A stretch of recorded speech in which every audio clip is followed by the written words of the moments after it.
اسلامیہ کے اندر دو قسم کے اختلاف پائے جاتے ہیں، ایک مذہبی دوسرا سیاسی، اور دونوں ہی اختلافوں سے ملت اسلامیہ کی ساکھ کو بہت بڑا نقصان پہنچا ہے۔ اور کچھ لوگ مذہبی اختلاف کو تو برا بھلا کہتے ہیں، لیکن سیاسی اختلاف کی تعریف کی جا رہی ہے، کوئی برا بھلا نہیں کہا جا رہا بلکہ اس کی سپورٹ کی جا رہی ہے۔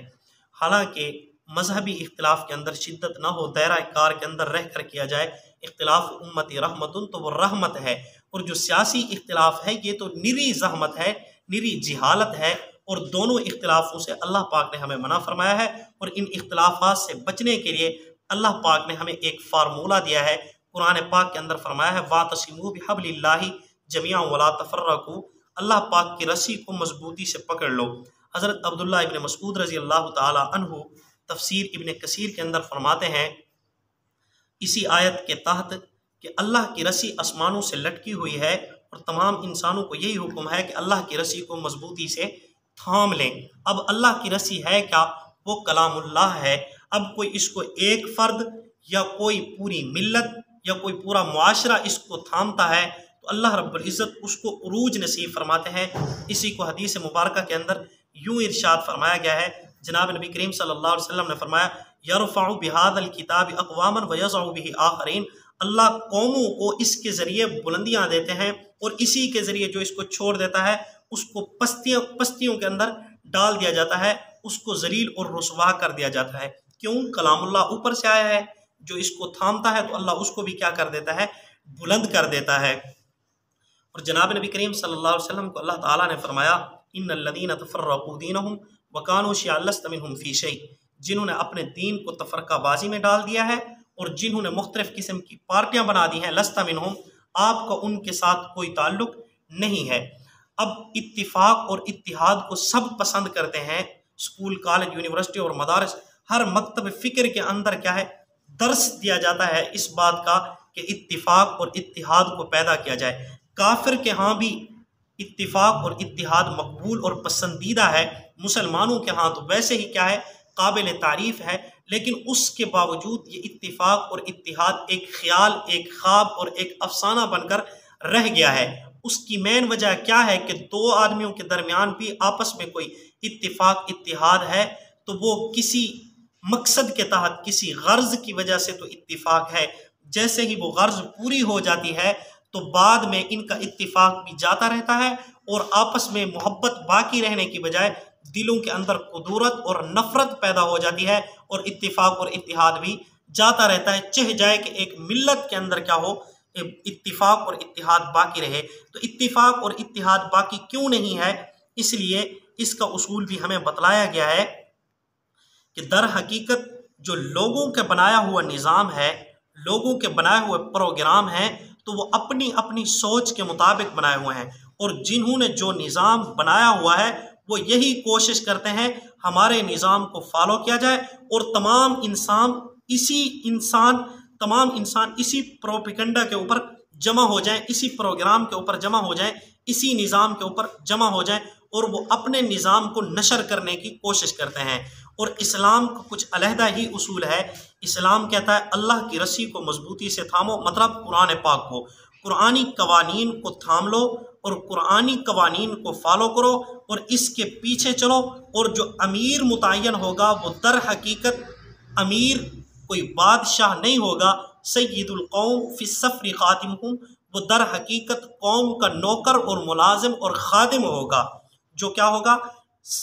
خلافت کے اندر یا اسلامی نظام کے اندر جو امیر ہوگا، جو اوپر عہدے پر ہوگا، اس کے جو ماتحت ہوں گے وہ ان کا در حقیقت کیا ہوگا؟ ملازم ہوگا۔ اسلامی نظام کے نہ ہونے کی وجہ سے فرقہ واریت مزید بڑھتی جا رہی ہے، فرقہ واریت تھمتی نہیں ہے، عام ہے وہ فرقہ واریت مذہبی ہو، وہ فرقہ واریت سیاسی ہو، تو یہ کب ختم ہوگی؟ جب ہمارے پاس اسلامی نظام ہوگا۔ آج افسوس اس بات پر ہے کہ مسلمان خود کوشش ہی نہیں کرتے کہ اسلامی نظام کو نافذ کریں، اور بلکہ اسلامی نظام کو نافذ کرنے کے لیے مسلمان مزید رکاوٹ بنتے ہیں اور آڑ بنتے ہیں۔ یہی وجہ ہے آج دیوبندی ہوں، بریلوی ہوں، اہل حدیث ہوں، وہ اپنے رہنما کو بھی آگے کرنے کی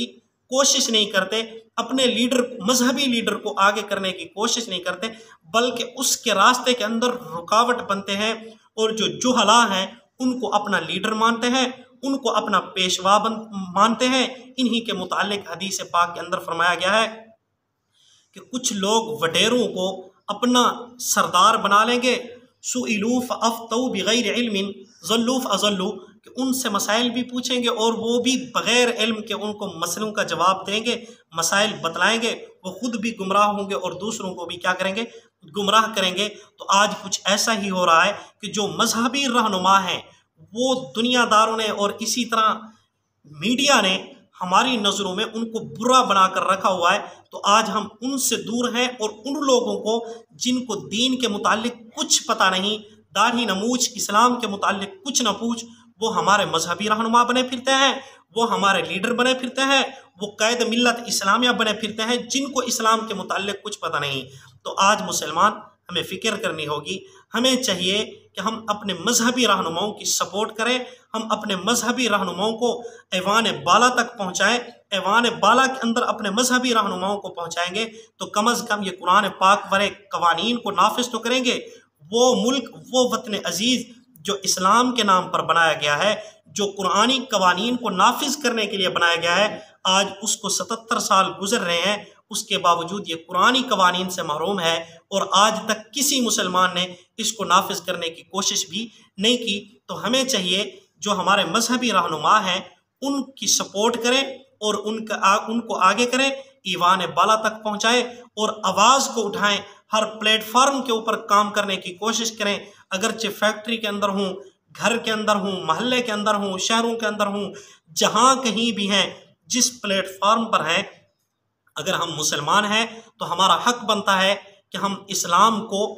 ترویج دیں، اسلام کو نشر کریں، اسلام کو خود بھی فالو کریں اور اسلام کو پھیلانے کی کوشش کریں، اور ایوان بالا کے اندر اسلام کو پہنچانے کی کوشش کریں۔ اس کے لیے ضروری ہے جو ہمارے مذہبی رہنما ہیں ان کی سپورٹ کی جائے اور ان کو آگے کیا جائے۔ اگر ہمارا تعلق مسلک بریلویت سے ہے تو ٹھیک ہے جی، الحمدللہ TLP موجود ہے، آپ اس کی سپورٹ کریں۔ اگر دیوبندیت سے ہے تو الحمدللہ JUI موجود ہے ہمارے پاس، ہم اس کی سپورٹ کریں۔ اگر اہل حدیث سے ہے، جمعیت علماء اہل حدیث ہے، اس کی سپورٹ کی جائے۔ تو جو بھی جائے گا ایوان بالا کے اندر تو اس نے نافذ قرآن اور حدیث کو کرنا ہے، اس نے اپنے قوانین نہیں بنانے۔ تو ہم سے یہ بھی نہیں پوچھا جائے گا آپ نے اسلام کو نافذ کیا تھا، ہم سے یہ پوچھا جائے گا کہ آپ نے اسلام کو نافذ کرنے کے لیے محنت کتنی کی۔